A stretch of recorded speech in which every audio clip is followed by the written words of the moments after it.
आज मैं आपको जून के महीने में ग्रो किए जाने वाले वेजिटेबल के बारे में बताऊंगा और साथ ही साथ में मैं इसके सीड को भी दिखलाऊंगा, जिससे जब आप इसके सीड को खरीदने जाएं तो आपको आसानी हो सके। तो आपसे गुजारिश है कि आप इस वीडियो को पूरा आखिर तक जरूर देखिएगा। तो आगे बढ़ने से पहले यदि आपने मेरे चैनल को सब्सक्राइब नहीं किया है तो सब्सक्राइब करके बेल आइकन को दबा दीजिए, ताकि हर एक वीडियो की नोटिफिकेशन आपको पहले मिलती रहे। तोरी, इसे इंग्लिश में स्पंज गॉड कहते हैं। ये बहुत ही इजी टू ग्रो प्लांट है। इसे गमले में भी लगाया जा सकता है। इससे मिलता जुलता दो और इसी फैमिली से बिलोंग करने वाला वेजिटेबल होता है जिसे आप लगा सकते हैं। जैसे इसके फल का सरफेस एरिया स्मूथ होता है और इसका बीज इस तरीके का होता है। कुछ वैरायटी में सफेद भी होता है और कुछ में ब्लैक भी, तो इससे कुछ खास फर्क नहीं पड़ता है। इसमें मेल और फीमेल फ्लावर एक ही पौधे पर अलग अलग आती है और इसके अलावा इसे हिंदी में खर्रो कहते हैं और शायद इंग्लिश में रिजगॉड के नाम से जाना जाता है। इसके फल के ऊपर लंबी लंबी सी उभरी हुई धारियां होती है। इसमें भी मेल और फीमेल फ्लावर एक ही पौधे पर अलग अलग खिलती है और इसे हिंदी में सतपुतिया कहते हैं। ये बंचेस के रूप में फलती है। एक बंच में 7 से 10 वेजिटेबल लगी हुई होती है।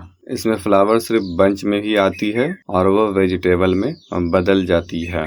मेल और फीमेल फ्लावर अलग अलग नहीं खिलती है। इसके फल की लंबाई 4-5 इंच तक होती है। आप इन तीनों को मई महीने के आखिरी सप्ताह से लेकर जून महीने तक लगा सकते हैं। जितना पहले लगाते हैं वेजिटेबल उतना पहले लगती है। जून में लगा देने के बाद इसमें अगस्त महीने तक वेजिटेबल लगना शुरू हो जाता है और अगस्त सितंबर लगती है। अक्टूबर के बाद से इसमें फल कम लगती है। विंटर में भी इक्के दुक्के लगती रहती है, लेकिन साइज छोटा होता है और फल पर कीड़े मकोड़ों का हमला ज्यादा होता है। तो बेहतर है कि सर्दी के सीजन में इसके पौधे को हटा दिया जाए। बोटल गॉड, इसे लौकी के नाम से जाना जाता है और किसी किसी जगह पर कद्दू के भी नाम से जाना जाता है। इसकी बहुत सारी वैरायटीज आती है। आमतौर से लंबी और गोल वैरायटी के सीड आपको आसानी से मिल जाती है। दोनों के सीड में कोई खास फर्क नहीं होता है। इसके एक ही पौधे पर मेल और फीमेल दोनों फ्लावर आती है। इसका फ्लावर सफेद कलर का होता है और इसका फ्लावर इवनिंग के समय खिलता है। इसे आप गमले में भी लगा सकते हैं। इसे फैलने के लिए जगह देनी पड़ेगी और ये जब लटक कर फलेगी तो इसका साइज बड़ा होगा। जमीन के ऊपर इसे फैला भी सकते हैं, लेकिन अगर जल जमाव होता है तो पौधा सड़गल कर खत्म हो जाएगा। तो ख्याल रखिए, अगर आप जून में लगा रहे हैं तो इसे सहारा देकर ऊपर की तरफ फैलने के लिए जगह देना पड़ेगा।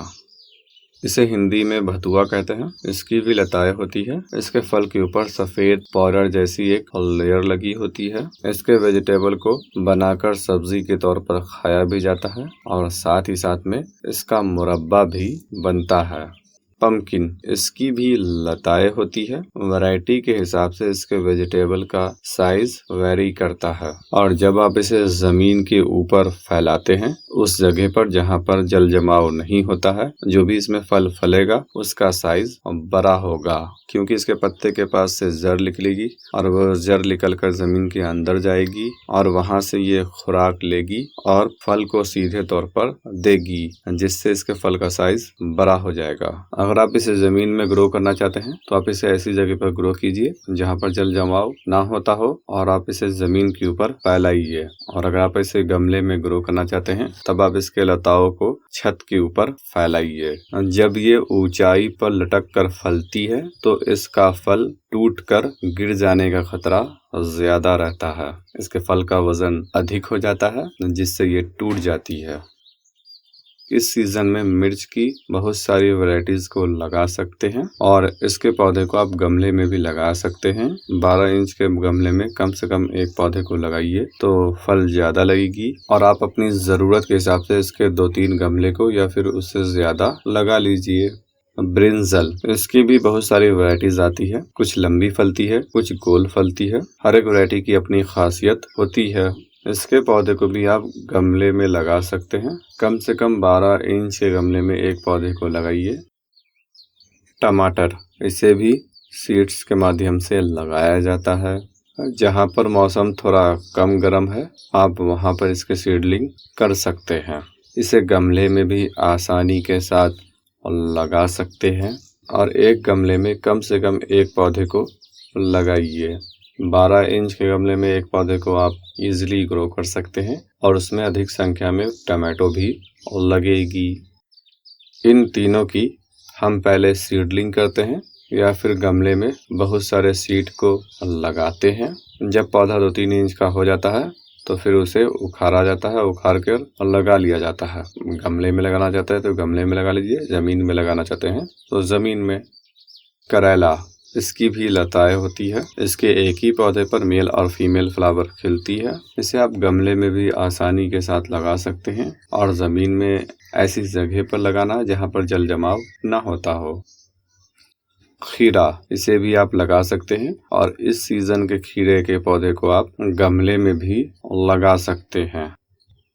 स्नेक गॉड, इसे भी आप लगा सकते हैं। इसकी भी लताएं होती है, कम केयर में बेहतर रिजल्ट देती है। इसके फल के ऊपर धारी होती है जिससे ये देखने में ऐसा लगता है कि पौधे पर सांप लटक रहा हो। तो खैर, अगर आप इसे लगाना चाहते हैं तो आप इसके पौधे को भी अभी लगा सकते हैं। इन तीनों को हम सीडलिंग से ग्रो करते हैं। पहले इसके सीड को ट्रे में या किसी और चीज में लगाते हैं और इसके अलावा बाकी जो भी है उसे हम सीधे तौर पर उस जगह पर लगा देते हैं जहां पर हम इसे ग्रो करना चाहते हैं। सीडलिंग ट्रे में लगाने की जरूरत नहीं पड़ती है। जहां आप लगाना चाहते हैं सीधा उस जगह पर इसके सीड को लगा दीजिए। और इसके अलावा बहुत सारे सीड पर गुलाबी कलर का, रेड कलर का या फिर किसी और कलर का पेस्ट लगा हुआ होता है। ये असल में फफूंदनाशक होती है, यानी कि फंगिसाइड होती है, जो इसके सीड को ग्रो किए जाने के बाद फंगस से बचाती है। तो इस कलर को आपको हटाना नहीं है, बल्कि ये हिफाजत के लिए लगाई जाती है। और इसके अलावा जिसका भी बीज सख्त होता है तो लगाने से पहले 4-5 घंटे के लिए पानी में भिगोकर रख लेना चाहिए। उसके बाद लगाइए। सीड का जर्मिनेशन कम वक्त में होगा।